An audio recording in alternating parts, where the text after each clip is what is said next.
خوش رہنے کے لیے ضروری ہے کہ دنیا کی محبت ختم کرے. جس کے دل میں دنیا کی ہوس ہے وہ خوش رہنے کے علاوہ دنیا کا ہر کام کر سکتا ہے.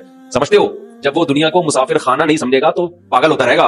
ابے اس کے پاس پلاٹ آ گیا, ابے اس کے پاس گاڑی آ گئی, ابے اس کا امریکہ کا ویزا لگ گیا, ہم یہاں ٹھیلے بیچ رہے ہیں, ابے یہ سیدھا سیدھا بولا بھائی بھاڑ میں جائے.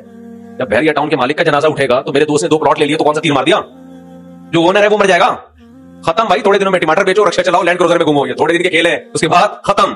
قارون جب اپنے خزانوں کے ساتھ مارکیٹ میں آیا نا, قرآن کہہ رہا ہے, قرآن نے تو مارکیٹ کا لفظ استعمال نہیں کیا, جب اپنے خزانوں کے ساتھ قارون مارکیٹ میں آیا ایک دفعہ پورے چاہو جلال کے ساتھ, پبلک نے جب اس کا پروٹوکول دیکھا اور خزانے دیکھے, اس کا لباس, جب بڑا آدمی جا رہا ہوتا ہے نا بڑی عزت دی جاتی ہے, تو بیوقوف لوگ رالے ٹپکانا شروع کرتے ہیں. یا لیت لنا مثل ما اوتی قارون.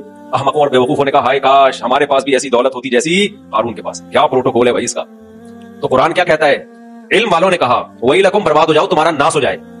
جب انسان بہت ہی الٹی بات کرتا ہے تو آدمی کہتا ہے تیرا ناس ہو, برباد ہو جائے, کہ بیکار باتیں کر رہے بیٹھے. کیا کہنے لگے؟ ویلکم, تباہ ہو جاؤ. یہ ویلکم نہیں ہے, کیونکہ ایک جگہ کہیں ہم عربی گرامر پڑھ رہے تھے تو پرانے زمانے میں جب متحدہ حقیقی بنی تھی نا, وہ 90s کی بات ہے, تو ایک جگہ لکھا تھا ویلکم آفاق احمد. تو ہم عربی گرامر پڑھ رہے تھے, میں اس کو پڑھا ہوں ویلکم آفاق احمد. اب ویلکم کا معنی تو بددعا ہے کہ تم تباہ ہو جاؤ. تو میں حیران ہوں کہ انہوں نے اپنے قائد کو گالی کیوں دی ہے. میں وہاں کھڑا سوچ رہا ہوں کہ اپنا قائد بھی متحدہ حقیقی بنی تھی نا, تو وہ قائد بھی مانتے ہو آفاق احمد کو, اور تم کہہ رہے ہو اور گالی بھی دے رہے ہو, تم تباہ ہو جاؤ. پھر کسی نے بتایا بھائی یہ ویلکم نہیں ہے, یہ ویلکم ہے. تو پھر ایک عربی ان دنوں میں آئے ہوئے تھے, وہ کہنے لگے لیسبیلی ہی چوک کدھر ہے. لسبیلا چوک کو کہہ رہے تھے لیسبیلی ہی چوک.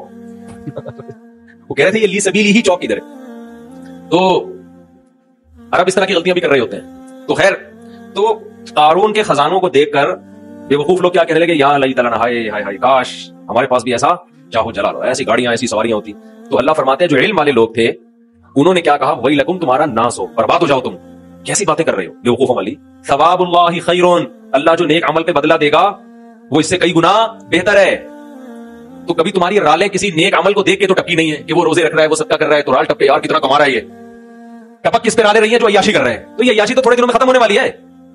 اور قارون اب مارکیٹ سے شارٹ ہو گیا کہ نہیں ہو گیا؟ کہاں گیا اس کا جاہو جلال؟ تو قبر بھی نہیں ملتی, قبر بھی نہیں ہے, زمین میں دھسا دیا اللہ نے, ایسا دھسایا حدیث میں آتا ہے قیامت تک دھستا ہی رہے گا. موسیٰ علیہ السلام نے اسے کہا زکات دے, اللہ نے تجھ پر احسان کیا ہے, تو جیسے اللہ نے تجھے دولت دے کے احسان کیا تو اللہ کی مخلوق پہ احسان کر, تو بھی مخلوق پہ خوب خرچ کر. تو کہنے لگا یہ میرا کمال ہے جو میں نے پیسہ کمایا ہے, مائنڈ میرا کیا تھا. آج بعض مالدار لوگ کہہ رہے ہیں میرا مائنڈ میری لک ہے اور میری, او بھائی آپ کا کچھ نہیں ہے. جس کے لیے اللہ رزق کے دروازے کھولنا چاہے کھول دیتا ہے. ہم نے بڑے بڑے فنٹر دیکھے ہیں, وہ بیچارے ٹماٹر ہی بیچتے رہتے ہیں ساری زندگی, حالانکہ مائنڈ ان کا بہت ہوتا ہے. اور بڑے بڑے بیوقوف لوگ دیکھیں جن کے پاس نوٹ گننے کی فرصت نہیں ہے. تبھی امام شافعی نے کہا ہے نا, ایک شعر امام شافعی کی طرف منسوب ہے واللہ عالم, کہ اگر عقل کی بیس پر لوگوں کے پاس پیسہ آتا تو غریب تو بیچارے بھوکے مر جاتے. نہیں سوری, بیوقوف بیچارے بھوکے مر جاتے اگر عقل کی بیس پہ پیسہ ملتا. تو میں اکثر اس پہ ایک واقعہ بھی سناتا ہوں, جلدی سنا کے آگے چلتے ہیں. ایک مالدار آدمی, ہمارے حضرت یہ واقعہ سنایا کرتے تھے پرانے زمانے کا, ایک بہت مالدار آدمی تھا, غریب تھا. سوری, ایک بڑا عقل مند آدمی تھا, غریب. مجھے بھی روزہ لگ رہا ہے آج. ایک بڑا عقل مند آدمی تھا مگر تھا کیا, غریب. اکثر ایسے ہی ہوتا ہے, عقل مندوں کے پاس پیسہ نہیں ہوتا. لیکن یہ قاعدہ کلیہ نہیں ہے. مالدار بولیں گے مفتی صاحب ہمیں بیوقوف کہہ رہے ہیں. تو اس نے دیکھا کہ ایک آدمی بڑا مالدار تجارت کا سامان لے کے جا رہا ہے. بیوقوف اتنا ہے کہ اونٹ کے ایک طرف چاول کی یا جو بھی امپورٹ کر رہا ہوگا جو بھی چیز, اس کی بوریاں لادی ہوئی ہیں, اور بیلنس برابر کرنے کے لیے اونٹ کی دوسری طرف ریت کے بورے رکھے ہوئے ہیں تاکہ بیلنس کیا ہو جائے. 10 بوریاں چاول کی یہاں ہیں تو وزن برابر کرنے کے لیے 10 بوریاں ریت کی ادھر. اس امیر آدمی نے لفٹ مانگی اس غریب سے, وہی نا روزہ لگ رہا ہے. اس عقل مند آدمی نے لفٹ مانگی اس بے وقوف سے, کیونکہ یہ عقل مند غریب تھا.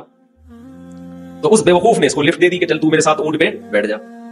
اب اس عقل مند نے اس بے وقوف مالدار سے پوچھا کہ یہ ان بوریوں میں کیا ہے جو رائٹ سائڈ پہ, اس نے کہا چاول ہے یا آٹا ہے یا جو بھی تھا. کہا یہ لیفٹ پہ کیا ہے, اس نے کہا یہ ریت ہے.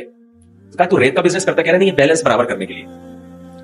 اس عقل مند نے اس سے کہا کہ بے وقوف آدمی 10 بوریاں اگر یہاں ہیں تو 5 بوریاں ادھر کر دے, اس سے بیلنس کیا ہو جائے گا. اونٹ پہ تو نے بلا وجہ کا ڈبل لوڈ ڈالا ہوا ہے, اور یہ 10 بوریاں بھرنے میں کتنا ٹائم لگا ہوگا. تو بے وقوف آدمی تو یہ کر لینا کہ 5 یہاں کر دے اور 5 وہاں کر دے. اس نے کہا یار یہ تو بڑی لاجک کی بات کی. اس نے نیچے اترا, اپنے مزدور کو جو بھی ہوگا اس کے ساتھ اس کو بولا بھائی بوریاں ہٹا, 5 چاول کی بوریاں یہاں کر دے اور 5 یہاں. اونٹ کی سپیڈ بھی تیز ہو گئی اور اونٹ کو بھی سکون کا سانس آیا, بڑا خوش. اب اس غریب آدمی سے اس بے وقوف نے انٹرویو لینا شروع کیا کہ تو کرتا کیا ہے. اس کا خیال تھا کہ یہ تو ارب پتی ہوگا جو اتنا عقل مند ہے, جس نے مجھے اتنے اچھے مشورے دیے, یہ خود کیا ہوگا. یعنی میرے جیسے بے وقوف کے پاس اتنا پیسہ ہے تو اس عقل مند کے پاس تو اس کی تو میلیں چلتی ہوں گی نا. اس سے پوچھا تو کرتا کیا ہے. اس نے کہا یار میں تو غریب آدمی ہوں, جس کام میں ہاتھ ڈالوں برباد. میرے پاس تو سواری بھی نہیں ہے, تبھی تو میں نے تجھ سے لفٹ مانگی ہے.